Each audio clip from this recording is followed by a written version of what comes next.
Hello, guys. Good morning and good evening to other people. And then welcome to the Gemini Unplugged. So, behind the code with Google Gemini API developer competition participants. So, where we deep dive into the world of Google Gemini API developer competition. So, this podcast, a series, features in depth conversations with the innovative participants behind their projects apart, whether you are a developer, tech enthusiast, simply curious about the latest in API technology. So, this is your chance to hear firsthand from the tra- trailblazers shaping the future of app development.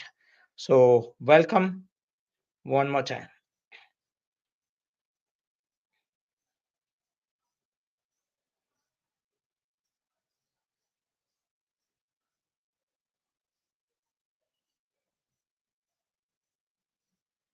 So, today, we are honored to have a true leader in the technology space, a senior software engineer, a team lead, and a tech meetup enthusiast with over two decades of industry experience.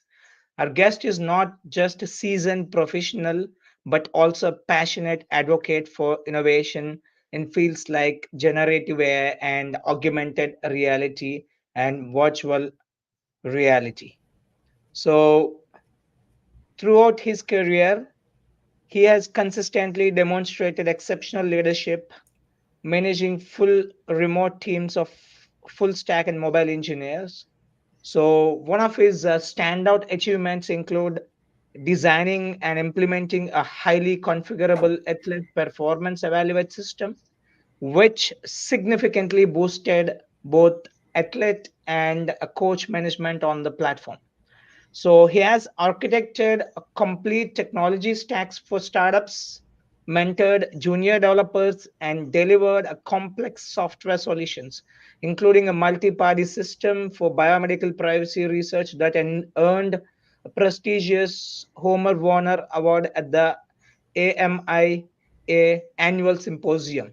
So his work in cardiac MRI infarct detection and an impressive 300x speed up throughout the innovative coding and parallelism. So, beyond his professional achievements, our guest has been deeply involved in community organizing and leading technology meetups, participating in numerous augmented reality and virtual reality and generative AI hackathons, and even winning awards for their innovative solutions in their spaces. So please join me in giving a warm welcome to Csaba Toth, and we are excited to have you share your insights and experiences with us today. Chaba. Hi, everybody.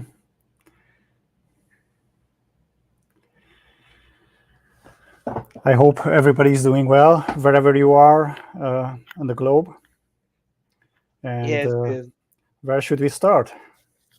So pretty excited to start, Chaba. So, but before we get into before we explore your journey with this particular project, so I would like to talk something about your name because how can we pronounce? Am I pronouncing it correctly? Is it Chaba or Saba? You got it well. So CS is like CH. It's a Hungarian name, pretty popular in Okay, Hungary. okay. Then it's correct. So the way I'm pronouncing. Okay. So just pretty curious to learn about your journey with this particular project, which is very useful. So we will start exploring some of your incredible projects as well as this particular project too, which is open multimodal personal assistant. So let's begin with the first question. What inspired you about the Gemini API developer hackathon or competition? So how did you come about your project idea? Yeah, I was fortunate enough to attend Google I/O, where I could see the DeLorean DMC car, which is going to be the main prize for this hackathon. They Yes. converted it into electric, an EV.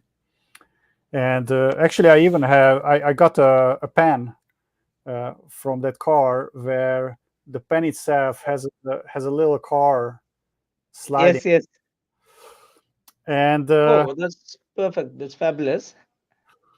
then I also, one of the friends I met at the conference was Huan Li, who someone might know from WeChat. He has an open source project, WeChat, with more than 10,000, Yes. maybe 30,000 stars on GitHub. And he showed me his human AI pin. And Okay. so I was reading and hearing about these AI pins. And so they captured me a little bit. And I Okay. could also later see in articles that people figured out that what is running on those pins is actually essentially APK, Android APKs. So those are embedded devices running some or Android OS, and they are running some APKs there. So I was thinking Okay. maybe I want to do some embedded device, and I was involved with a project like 7 or 8 years ago called Warpex, which is completely open source regarding PCB and any blueprints and hardware design as well for embedded Oh, devices. And first I awesome. thought that maybe I'm gonna use that and create a watch format, because many people said that why do I need a pin? I already have a phone. Well, you already Hmm. have a watch, and maybe let's create maybe a watch.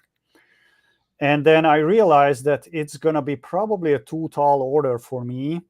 While talking about with Nicola Lagroria, Yeah. who is an expert in embedded systems, and he said that it would cost a lot to design such a system. They not so long ago ported Android 14 or 13 to such embedded formats, and Yeah. then I tried to also organize a team where Nikita, he's GDE, uh, almost joined me. He inspired me to do some use cases, and maybe one of the most important influence was Roman Jacques, who is Okay. Flutter GDE, and he showed me his project with a so-called full Android watch. He was using those watches are not Wear OS watches, but running a full-fledged Android OS. You can buy such a watch maybe around 30-40 bucks already on AliExpress, Yes. versus like $300 watch Wear OS watches. So it's kind of more affordable, and I thought that, oh yeah, actually that's the good format, because those watches also actually contain maybe I will show you one of the watches I have. I actually bought two of them. Yes. Exactly. um, so if you can see, so it does have Yeah. camera, Yes. uh, Exactly. and so I thought that for multi-modal purposes this is great.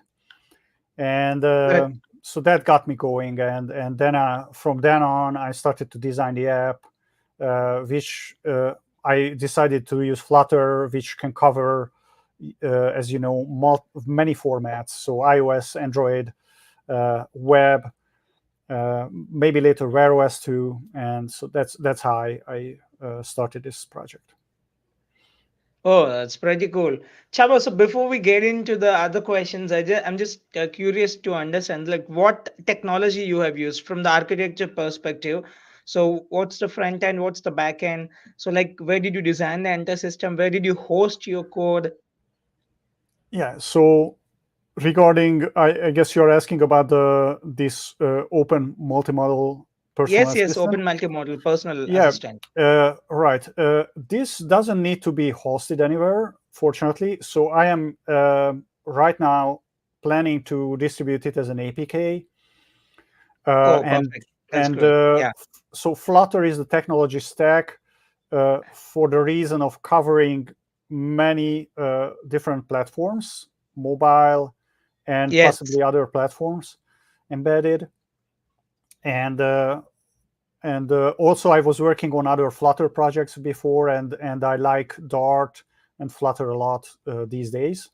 And so that gravitated me towards that technology stack. And I also did some research that there is a Gemini API in Flutter, Yeah. Dart, and other bits and pieces. There's many actually. So Chaba, so whatever the backend that you have built, where the Gemini API integration with the front end, which is part of the smartwatch, so it's all integral part of the app itself. So we will be storing it as .apk and we will installing it.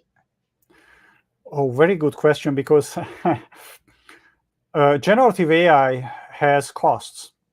I would not Yes. be able to bear your generative API use. So Yeah. actually, not just an APK. You are right to pointing that out. It does have a backend normally, and I need to improve the documentation about that. You would need to establish on Google Cloud Platform a Yeah. project, a project where you would obtain the API key. And Correct. right now, you can bring your own API key, BYO key type system. You can configure your API key in the settings of the application.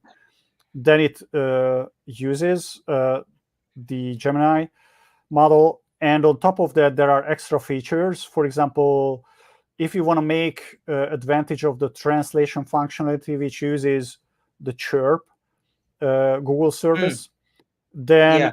I have also in the open source repositories listed the cloud function I'm gonna Yes. use.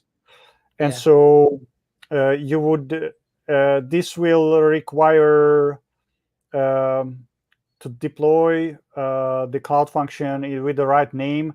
I need to still Correct. work on that portion of the configuration of that. And Okay. there's besides that, there's one more cloud function, which is the chirp is the speech to text, text to speech direction, and it is able to auto detect your language.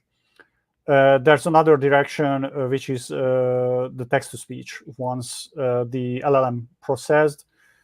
So this is only important, by the way. This is optional.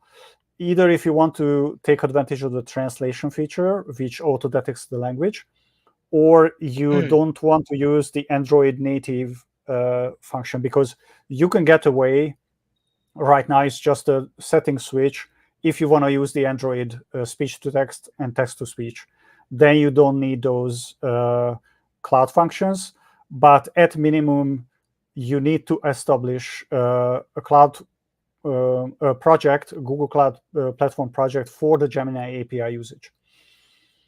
And then on top of that, there are some Gemini tools you can leverage, which might require some extra API keys, but those don't require function. Those are just, you need to register at Alpha Vantage if you want to have some company information to be accessed, such as Yeah.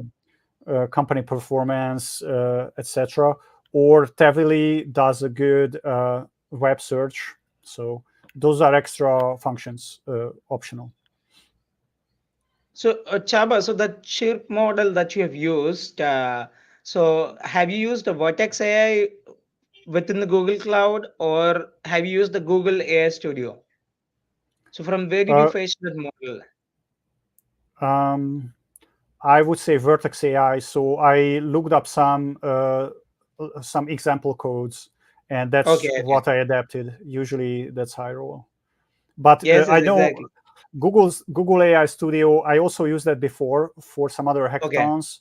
okay. The old name of it is MakerSuit, and that API key is super easy to use, by the way. So I normally I prefer that because it's just easier to set up versus when you need to establish the Google Cloud project, you need to give permissions, and uh, I will need to lay that out properly in the documentation how you can establish. Otherwise, if the AIM, the um, access management is not set up well, then it cannot go through the request. So it's a little more tedious to use the Vertex AI. Yes, yes. than the AI Studio. Yeah, Chava, because Google AI Studio is just like pull the key and then use it. Whereas when it comes to Vertex AI, so it has a multiple layers of security. So that's the reason they put little complex configuration around. We need to so that. But when it comes to the Vertex AI, our data is bit safer than compared to the Google AI Studio. But You know what? Maybe I have to modify what I said, because it works with the AI Studio API key. Yes, the AIM setup and everything is only needed for the cloud functions.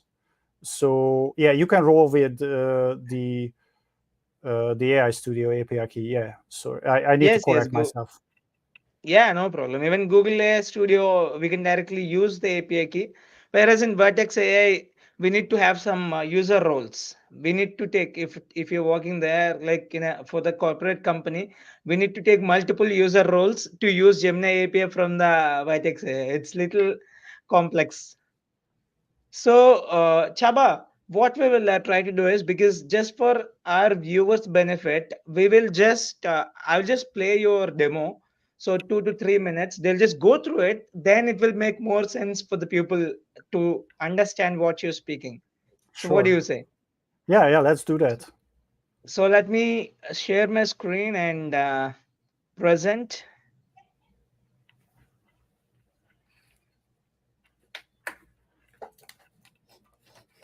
Just confirm whether it's visible and audible. Is I think it? it's. I see something now.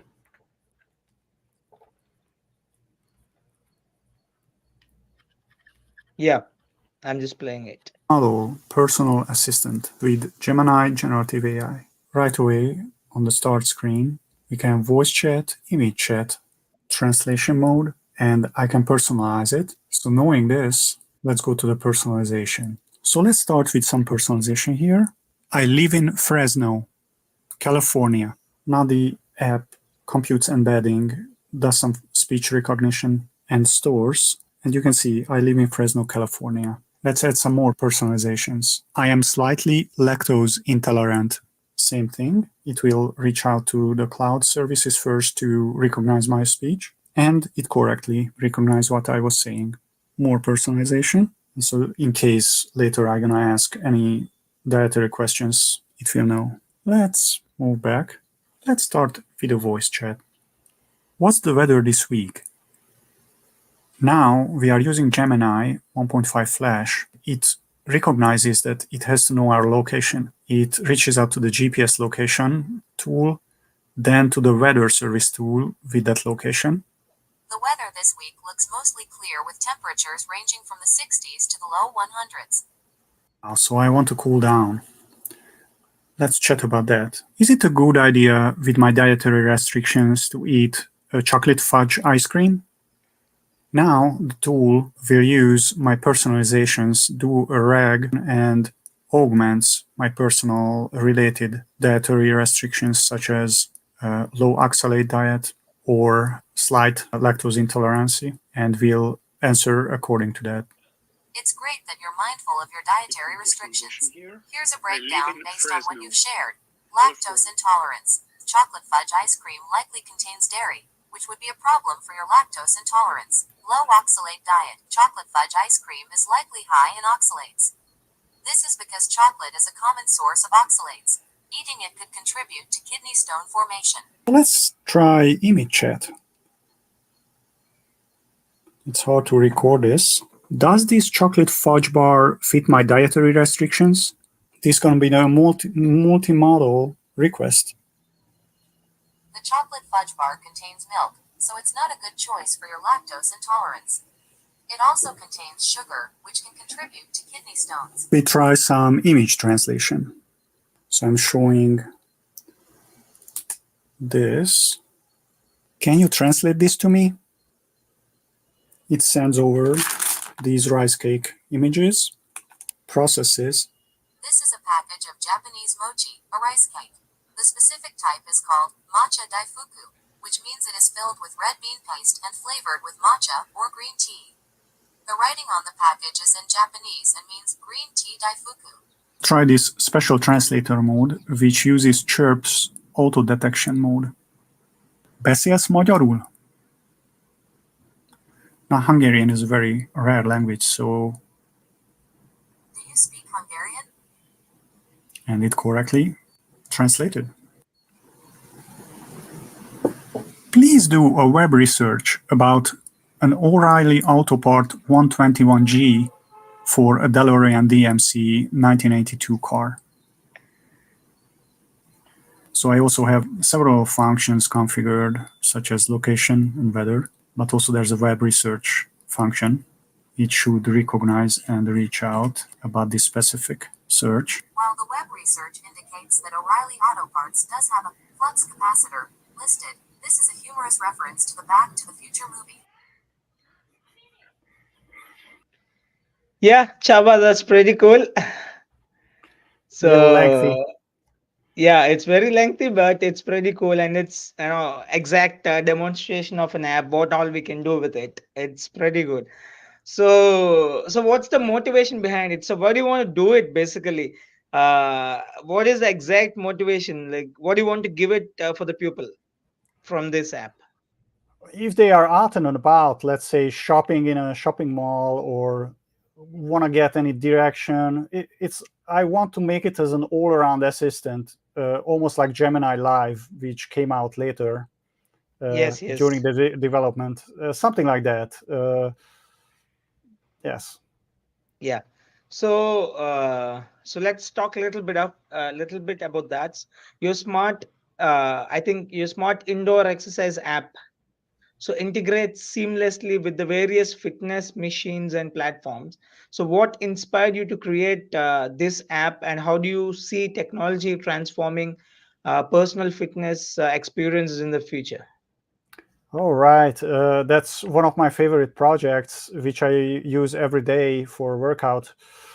During COVID, I started to exercise indoors. The lockdown, we weren't allowed to go out with my wife, and I exercised vigorously. I sweat a bucket of sweat, and I thought that I don't want it to just evaporate and not record anything. So I bought Okay. better bikes which are connectable, smart, and at the same time, I realized that I want to develop my own application for several reasons. That I don't want to log into anything, or even though I want to sync up my workouts to Strava and other fitness portals, and I also preferably wanted to have a generative GPS track, because for me it Okay. wasn't enough to have a summary result like, yeah, you pedal that distance and for that amount of duration. Ah, I wanted to have a GPS, exactly. just like if somebody knows Zwift or Ruby, these platforms where people can ride in a group from all around the world virtually, and they do a Okay. virtual London ride.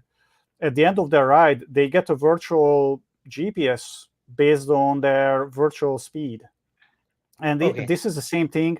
Mine is very simplified, so you are just circling around on a track. But I think Yeah. this is very unique to me, besides not having to log into my application. Only you have to log into fitness portals where you want to sync it up, which I Okay. support everything. And so that was my main motivation for it. Okay. And that's also So, Flutter app. oh, pretty cool then. So, Chaba, so before we get into the few other projects that you have worked, I just have one or two questions. I'm just curious to know about our open multimodal personal assistant. So this is the project you have submitted for the Google competition, right? So can you talk a bit about Gemini API integration? So, what all techniques from Gemini API you have used? Which type of prompt engineering technique you have used? And have you used RAG? If RAG, can you talk about that architecture also? But I think it has a multiple questions. Anyway, parallel, I will take it one by one. All right. I wanted to leverage as much as I can what the API has to offer to us. And Okay. probably the most, so one of them is supporting chats where you are not doing your calls one by one independently. When you are using Okay. the chat API, at least for that little session you opened up with the chat, it Yes. automatically does the history for you. Yes, exactly. Um, that's one thing.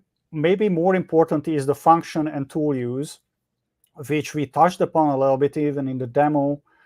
And I have a lot of tools actually, because for the weather, for example, I used the location which the watch provides locally. It reached out to the weather, which is a free API. That's fortunately Okay. all free. Free. I Okay. have sun up, sundown time, which is also free on the device. Easily Chaba, can catch. so sorry to interrupt you. So you just go like go with the APIs. So the one is weather API, which is free, and from where did we pick it? Weather API, is it within the Google Cloud or outside the GCP? That's independent from GCP. I was browsing through a list of open APIs, like very long list, and I tried to pick out everything which is useful. Oh, okay, okay. Yeah, and then second Sunside and so that API is also independent API. It's not from the Google. Okay, so you Yeah. just tell us what APIs you have used which are independent, as well as later you just go with the APIs which are integral part of Google Cloud Platform itself. So yeah, the what is integral part was, I think we mentioned the chirp, the text to Yeah. speech. Those are Yes. kind of pre-processing and post-processing. Yeah. And when we just look at the Gemini functions, I don't believe, at least right now, I use any other Google functions which are Google tied.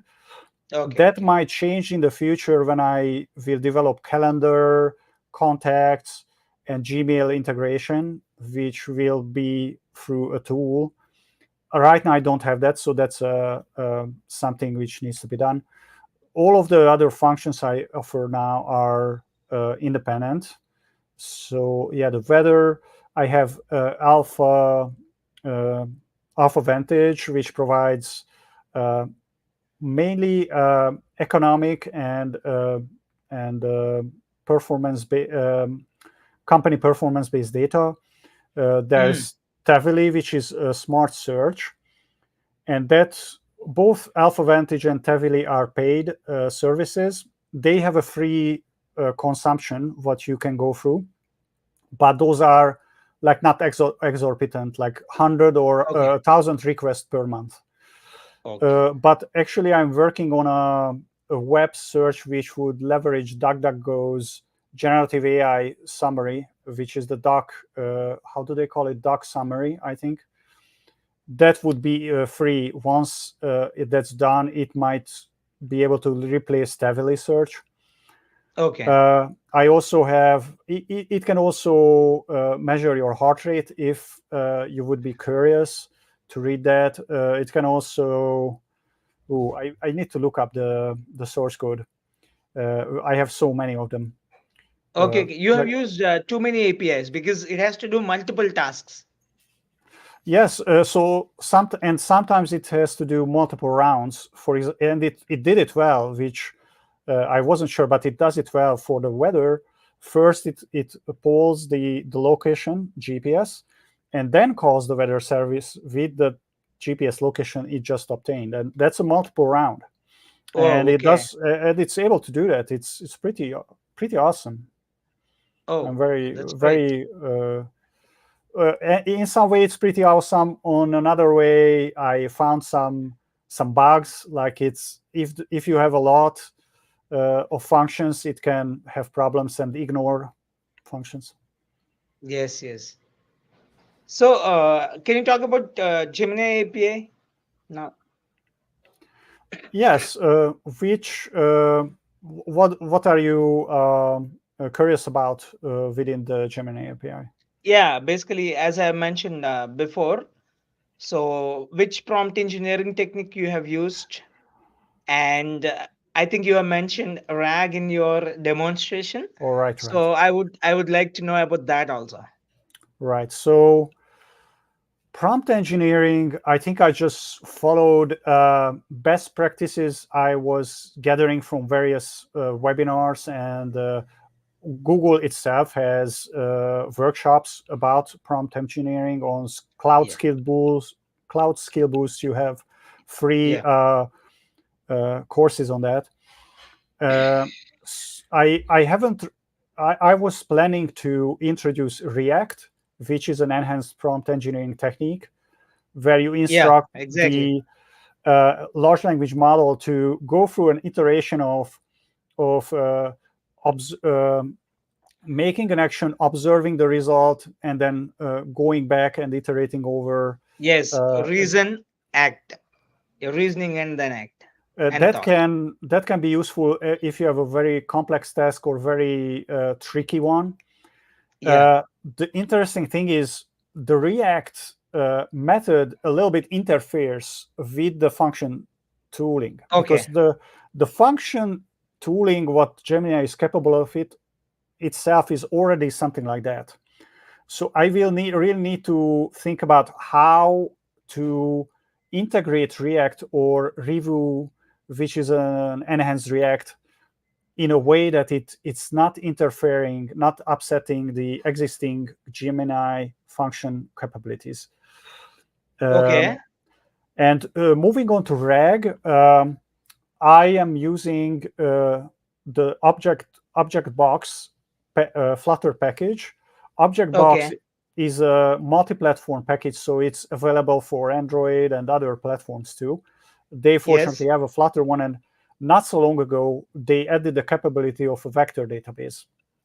And so RAG, Oh, Retrieval Augmented Generation, requires a vector database. You are yes. computing the embedding vectors and then computing similarities between them. And Yeah. so that's on device. So when I on the in the demo, when I was doing the personalization and I was saying these sentences, each of them is an entry in the vector database. It computed the embedding for that, and that reminds me that I did use something else besides Gemini, because that's the embedding API. Is also Yes. So is you have also used embedding API from the Google itself. That's GCP based right now. It's Text embedding.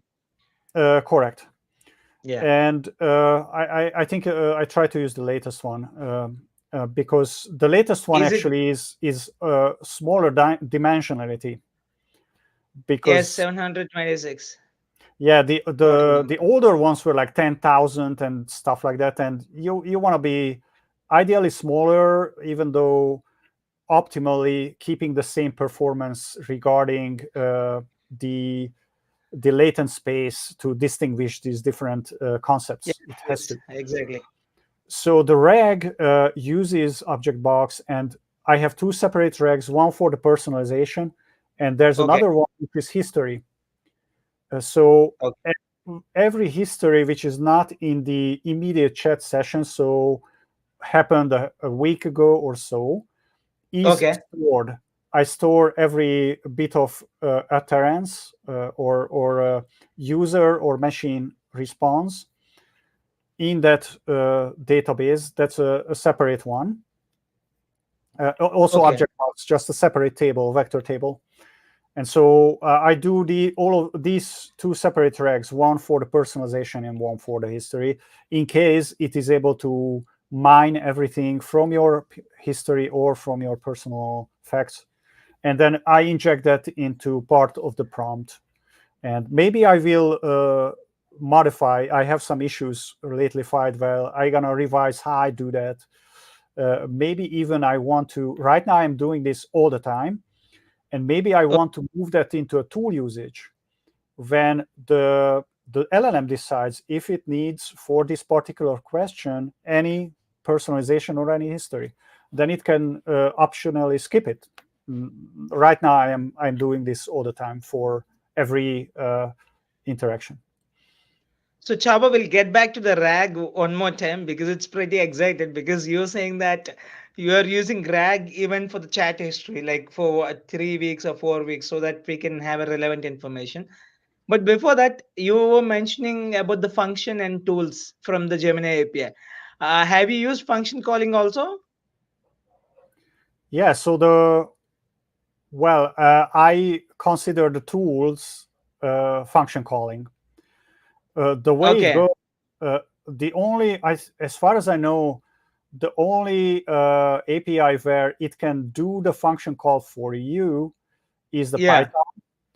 For Dart, for example, you have to do this loop on yourself. So yeah, you get the signal from the LLM response that you need to do this and this function call, and then you have to make that function call, feed it back as a result, and do this iteration loop. Google has Perfect. a couple of example codes for that. Yes, yes. But Chaba, can you give one use case that you have used here? For example, function calling the weather API or function calling the sunset or function calling the any other API where you have done it so that our view was a new Gen AI scientist or data scientist, whoever wanted to learn, they can learn something. You can just give one example. So which API you have called and how did you leverage it? Yeah, you know what? Because I think I'm just speaking so much, and maybe would it be good if to show you maybe code? Yes, yes, that's fine. Okay, so let's We can try learn that it. because I pulled up the source code, which is heavily modified right now, but the function call section. So share screen and just a second. So I want to share the entire screen here. Yeah. And so I'm showing, I don't know if you can see it. Is it too small? No, Uh, it's visible. It's good. because in that You case, can just zoom in the main code. Yeah. yeah, right, just a second, because there's a presenter mode. Let me put in the, oh, where is the Yes. present? Where is the presenter mode? I should have, okay, I just gonna increase the font size here, Yeah. quick. Let me, you know what, let's, I'm faltering a little bit, sorry with that. Presenter mode, presentation assistant, additional show. Okay, no, okay, we just gonna, the code font, we're gonna Increase it. increase it to maybe 20. Yeah, that's fine. 20 is, All right. yeah. Now it's And pretty clear. Yeah. this is On the might be left side. still small, but I have a separate, these are all the tools I have here in this tools directory. And Oh, okay. so let's move to the Can weather you tool. Yes. yeah, yes. Yeah. So for example, the weather tool is available is just a function for those which might be dependent on API key presence. Here, this is free, Yes. so it's always available. And then this is the definition I need to supply to the Gemini API about Yes. what's the name of this function, what it does, and what are the parameters. And so it's going to supply a longitude, latitude, and it returns the sorry, Yeah. it requires a longitude, latitude input parameter, right? Yes. And then this is a framework for myself within this program to call these functions. So it's gonna have this dispatch call, function call I implemented, Okay, where it that's gets part this of your code. name. And so here's the meat finally, this fetch weather forecast. And I'm using this 7 timer info Okay. service. here I assemble a web request and with Yes. these parameters, and I get back, actually I get back a JSON, and Gemini is very good. I just supply the JSON back, and it's able to interpret the JSON. Yes. And That's pretty. the other tool which is involved with that is the location tool. That doesn't need to reach out to anywhere, because here I'm using, so fetch GPS location. I'm using a location service, Android service, where it gets the location from. So Okay. right. Uh, Yeah. does this answer your question well? Yes. Yes. Yes. Oh, So, maybe. Oh, sorry. Chaba. Maybe one more thing. One more thing, because this was the main call, and here I want to show you where I have this loop I mentioned. So here I send a message, Yes. and then I look at the message. It came back with this response, and I look at the function calls of this response object. And if there are any, it means that it wants me to call those functions. And this is the for loop when it might require multiple calls per round. Yeah. And then this is the for loop where I take the tool and I call in. So I dispatch the function call here, and then supply it back here into the content, whatever I got as response as a part, Yes. and Yeah. recall it. And I keep recalling it until there's no more function call need, at which point Okay. I have the final result. Here I do the embedding for the history. Embeddings. So this Yes. is the history embedding here, a Oh, database perfect, man. at the Yeah. update history. So this is the core here where I call. Sorry, I forgot about that. Yeah. So, Chaba. Okay. Okay. So, from where the query that can you show that portion, like the query Yes, integration, yes. so that it Sorry, would be very clear for our viewers also. So even you right, just show the query, and from the query you go to one of the tool. I will try to explain for our viewers like how function calling works, so that it right. would be very, yeah. Okay, so here the message is just actually a text content, and then the response is a complex object. I think, yeah, that doesn't. It's not necessarily important, but it's Yeah. gonna have this function call, which is a list of function call objects, Yes. and it either that's either empty or not. The function call has the function name of the call and potential parameters it wants to pass over to the function. And Yes. so I come back here, uh, and I, based on the name, it gonna use those exact names which I showed you. So for example, for the weather Take tool, one weather one. Yes. the name is this fetch weather forecast, Fetch and weather forecast. it gonna give this exact name to me. And it at Yes. the same time, I will get back. I got lost. Yeah, here. I will get back also the longitude, latitude parameters of what I got before. And so I am able to just, here debug print. Yeah. I will just pass along this whole function call object. This is formulated by the Gemini Dart API Correct. itself. Exactly. Exactly. Yeah. And then the function call can have multiple function tools, Tools. and each tool has multiple functions. So, well, my naming might be not the best here, but anyway, so Yeah, this that's this okay. No call worries. has one for loop based on how many function I call, and Correct. finally, this call Location is har. still passed along. So Yeah. finally, I want to get to the point where I, so let's move to the weather tool where I have the Yeah, just go to dispatch. the weather tool. So Yes. here's the dispatch. Here's this function call coming in, and then Yes. that call, I get the name. I verify that yes, this is me, and Yeah. then and the args argument is where the longitude latitude come from.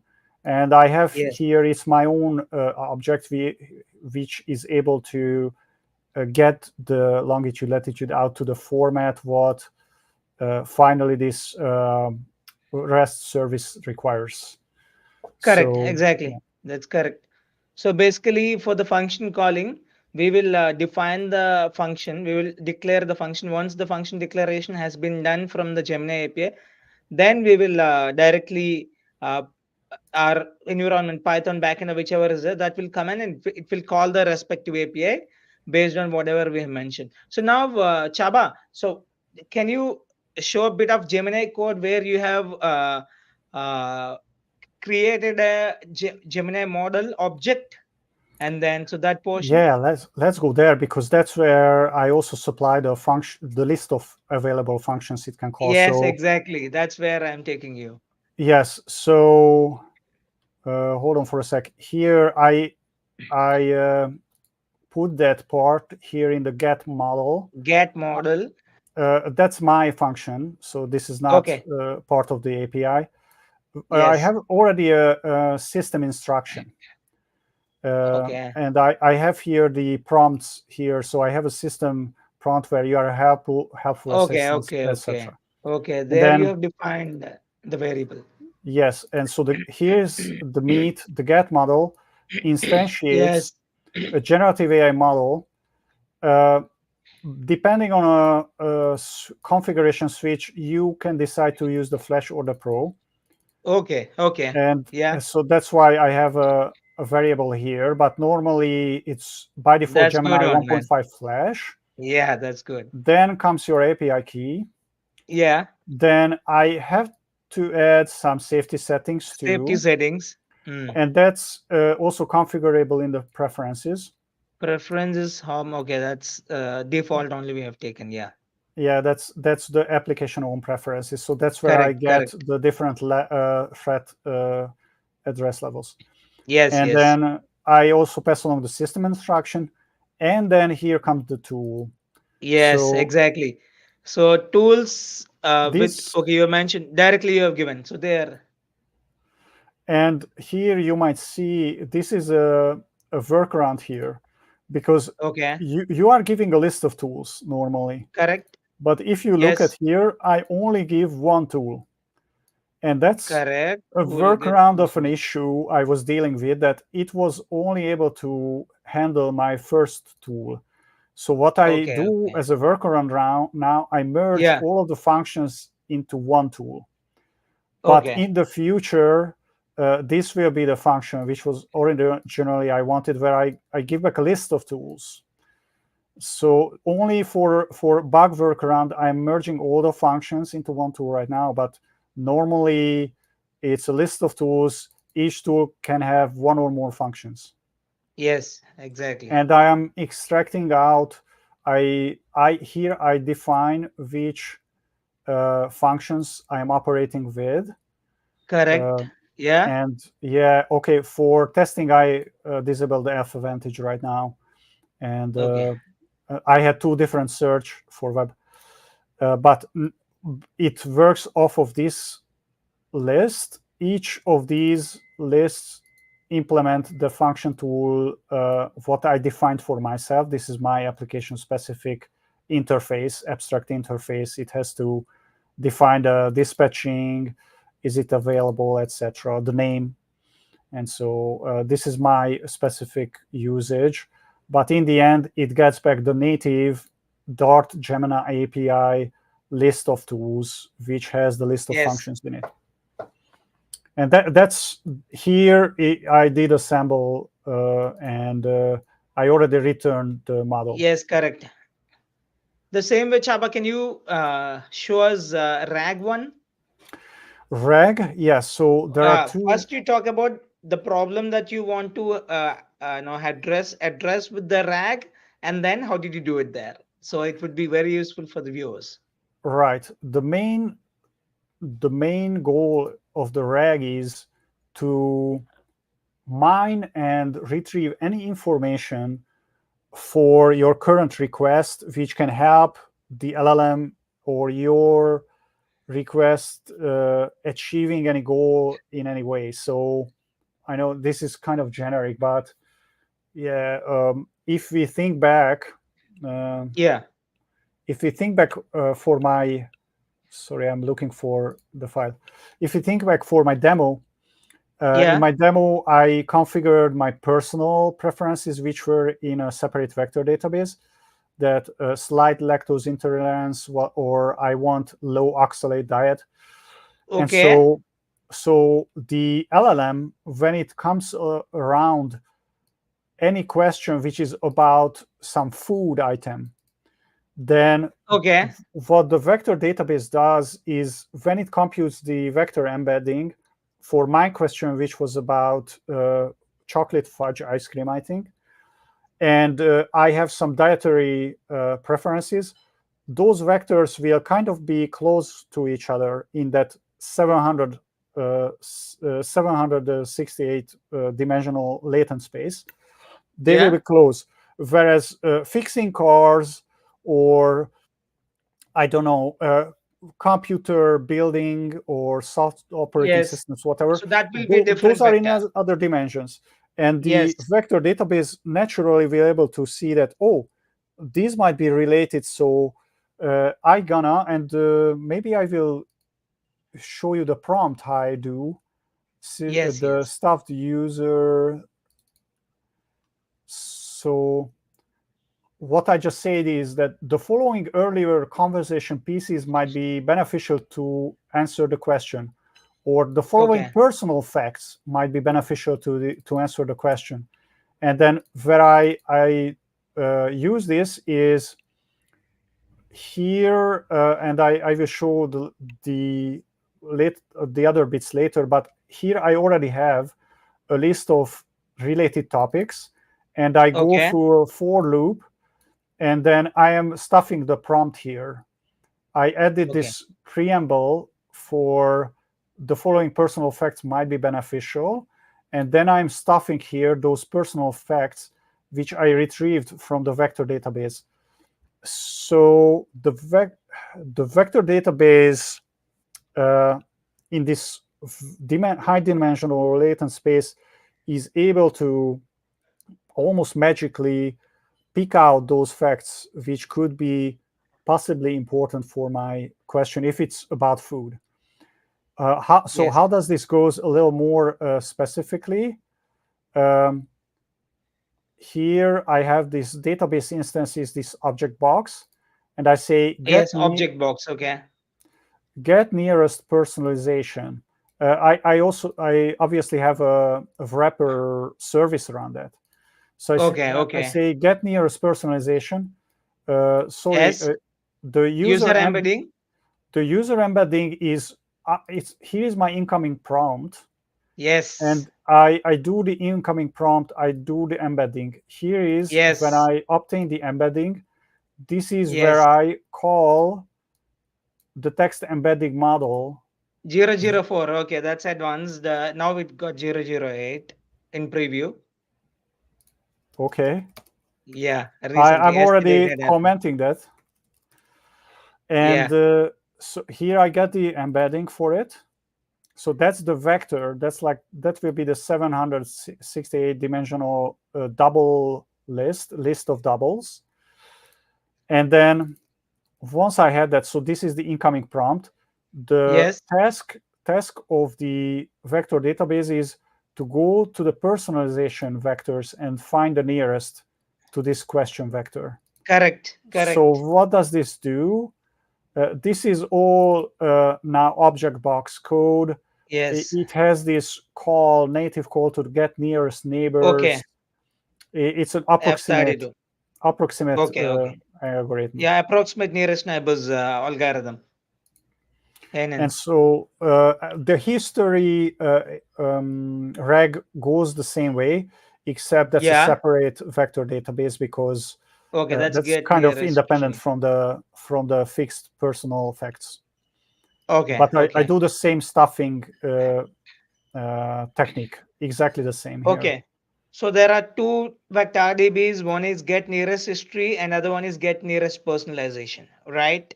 Right now, yes. Okay.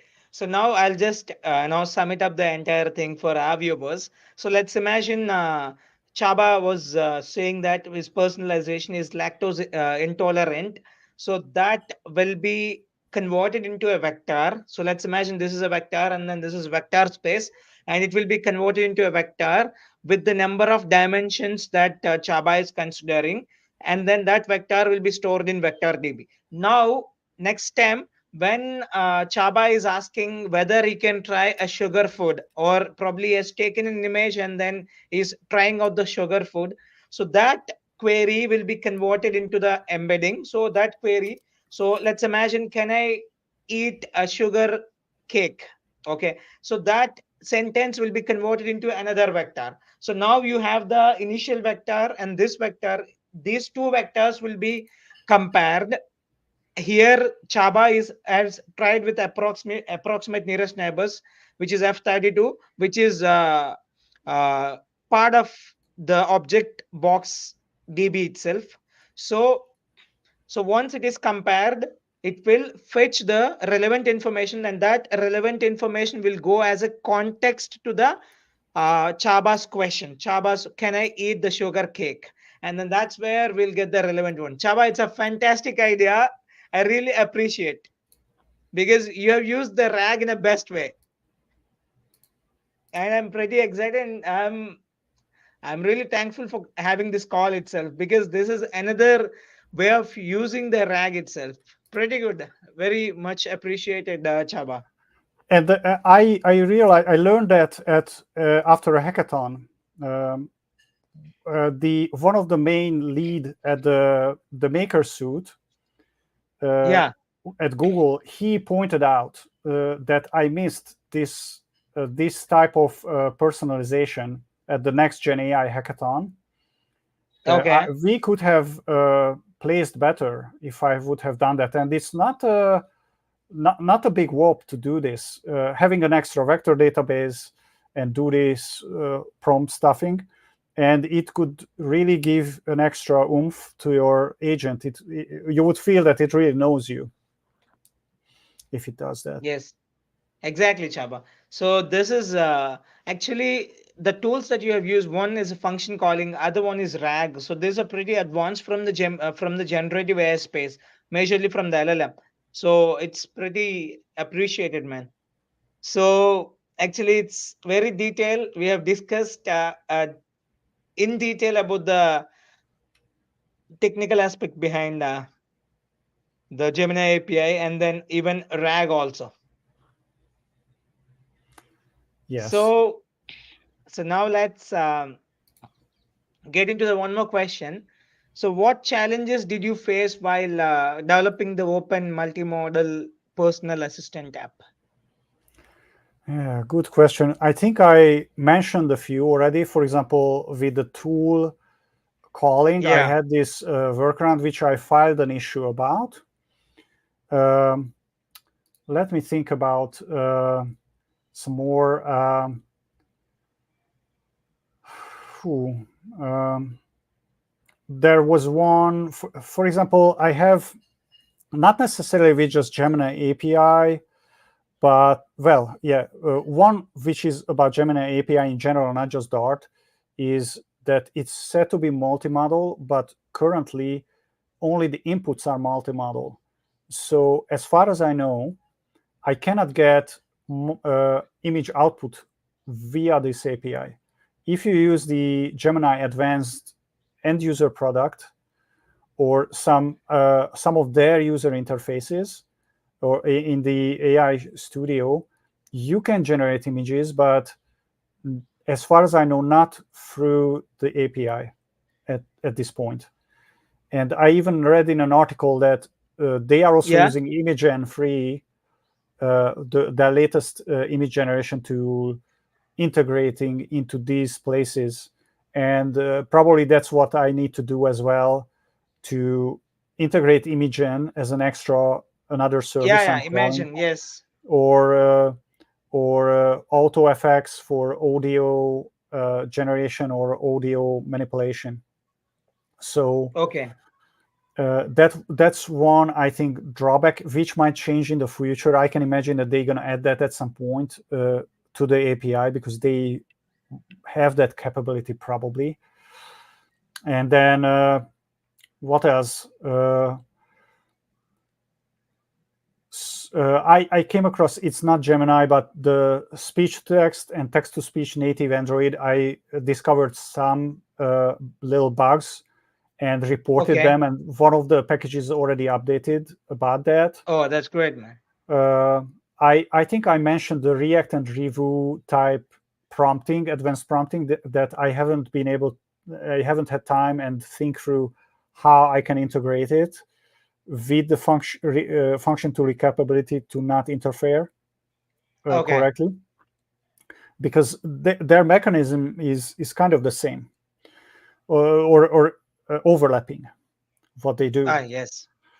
And for example, right when I was recording the demo some hours before the hackathon deadline for the Gemini API, suddenly I started to get back safety refusals. I was Okay. trying to converse, I don't know why, just about weather and food, and suddenly it said to me that, oh, I cannot answer that because of safety. So that's why for example, I added this explicitly, and at the time I just quickly hard-coded it, toned it down to be very obedient and less restrictive. Now it's on the hand of the user how they want to configure it. Okay, even the safety setting. Yeah, go on. Yeah, go ahead, Csaba. Yeah, I mean, I've seen that before. The only way that I think one thing you cannot do is to tune all of the safety settings thresholds to none. You cannot do that.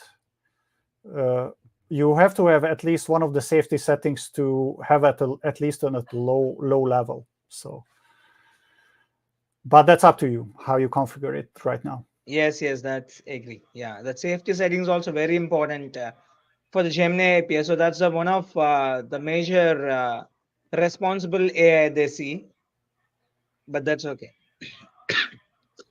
So Csaba, how would you compare your open multimodal personal assistant to Gemini Live, which was demoed at made by Google 24 Next? Even right. Csaba, you have attended that event, right? Say it again. You have attended that Google 24 event.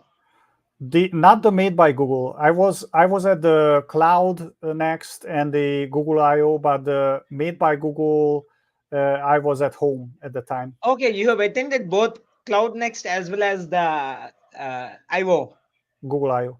Yeah, Google I/O. the made by Google event was when they announced the new Pixel phone and the Pixel 9 Pro, and they also demoed this new product called Gemini Live, and that's even a more capable and more integrated personal assistant based on powered by Gemini. Kind of a more advanced APK compared to the old plain Gemini Android application, and it's also on iOS as well. And so I really like that how integrated they are with calendar. They were demoing that, okay, put this into my calendar, send this email to someone, send a text message, etc. So I'm way behind that right now. Or they will be also better with image manipulation generation and these multi-modalities.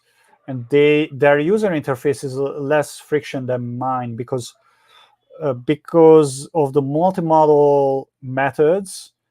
I didn't have other choice right now, but you need to pick the method you want to converse. So if it's an image, then I need to turn on the camera and you point and photo whatever you want. If it's a translation, because I need to use the chirp auto detection, ideally, then you have to pick that so it's button press driven, and even though it's voice assistant, you still do some button presses, and I had some trouble with that. Maybe it was visible even at the demo, that when I was trying to do the image and I have another camera, and it would be the best if it was completely handless. I'm not sure when I'm gonna get there. So the Gemini Live is better in that respect. What is better with my application is that I was using it on the phone. I think I more optimized it to this very small form factor. Yeah. And the rag, I don't think they necessarily do rag as me, although they will have the Ah, capability. yes, probably. So, Chaba, so uh, as even I just want to explore from that chirp, so speech to text model also bit. So, so what do we do? Like, I'm just thinking because we have overshooted the time, so 1 hour. Shall we plan the webinar two for the same one some other time where we can deep dive? Because this time normally in webinars, we don't deep dive into the technical aspects a lot, but now we have gone into it. I actually thoroughly enjoyed it because I'm purely from the generative AI background. The moment you're sharing use cases with RAG function calling, it's pretty excited. So can we extend this to the webinar too, and that's where we can talk a bit about the chirp and few other aspects of this one. In addition to that, we will talk about the other projects that you have worked. Yeah, whatever you like. Yes, I'm open to anything.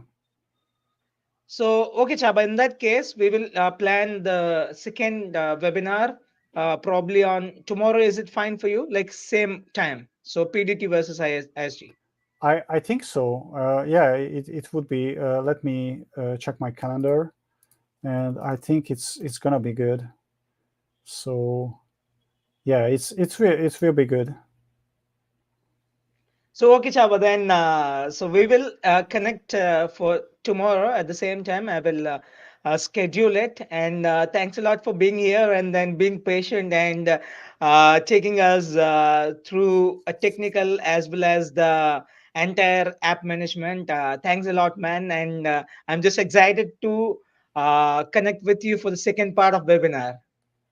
Yeah, one thing I want to mention is that everything was open source. So almost all of the projects we talked and we will talk about later as well are open source. And Yes, I can get you links if needed. And yes, yes, also, there's gonna be a People's Choice Award with the yes, Gemini correct. hackathon.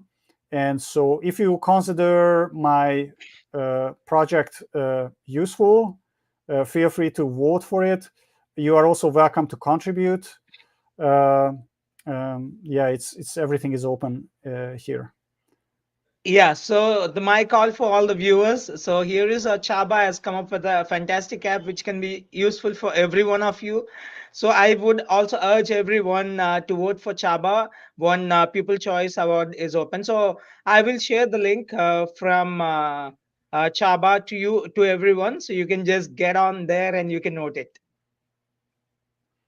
Thanks so much. Okay, Chaba. So we will connect again tomorrow at the same time. Till then, bye bye and have a great good night. Thank you. Thank. So that's what viewers. It's pretty exciting because when I see Gemini or generative AI use cases, it's always fun and pleasure. And here is Chaba who has come up with a brilliant way of utilizing the RAG and utilizing the function calling. And so it's an ultimate thing to see and watch. And these are the pretty advanced. I hope so. In the next part two webinar, we will explore more uh, about the chirp and then speech to text. And I hope you'll get to learn a lot. And thanks a lot for watching the webinar. And then I will see you again in the part two. Until then, bye bye. See you. But don't forget to comment, share, and like it and subscribe. Thank you. Bye bye.